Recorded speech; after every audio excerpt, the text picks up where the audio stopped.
started, um, how you attracted investors, how you set it up. I know you have some thoughts on fees with how you did it, similar to the Buffett partnership. Could you expand on some of those for the students?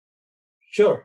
Yeah, Pabrai Fund started in 1999, and I really wasn't planning to start a fund or anything. I had done quite well investing my own money. I think a million had turned into 12 or 13 million in about 5 years, some 94 to 99. So things had gone quite well, and I enjoyed that whole process and such. And I used to give my friends stock tips. So they approached me in '99 and basically said, "Look, this stock tip business is random.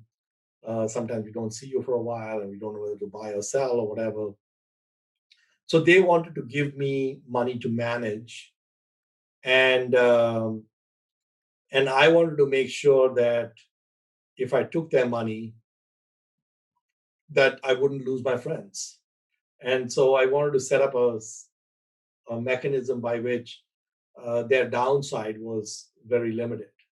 And so actually, when Pabrai Fund started, it really started as a hobby. I had no plans to grow and scale it. I just thought it's a little $1 million pool of capital of my friends, which is easy for me to invest that when I'm making my own investments.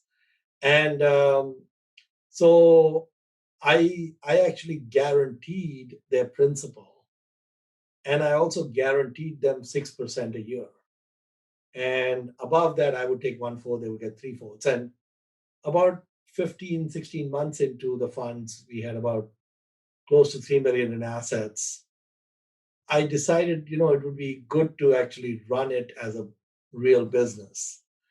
And I couldn't do that with these guarantees and such, it wouldn't scale. So I requested my friends that we would make an amendment and we would take out the guarantees. They said, no, no, no, we like the guarantees. The guarantees are great.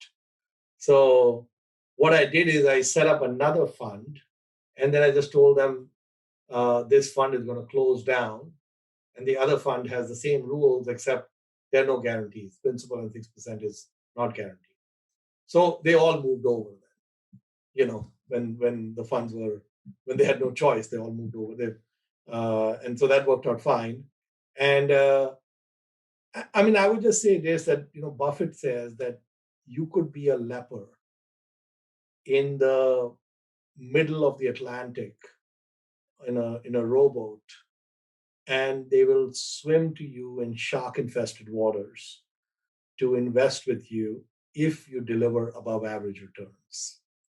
So if you have had a history where you've done well, and it's a auditable track record, I think that is the key to attracting assets and getting a fund business off the ground. So I think some prerequisites to get a fund business off the ground is, number one, if you're good at it, you should already be independently wealthy.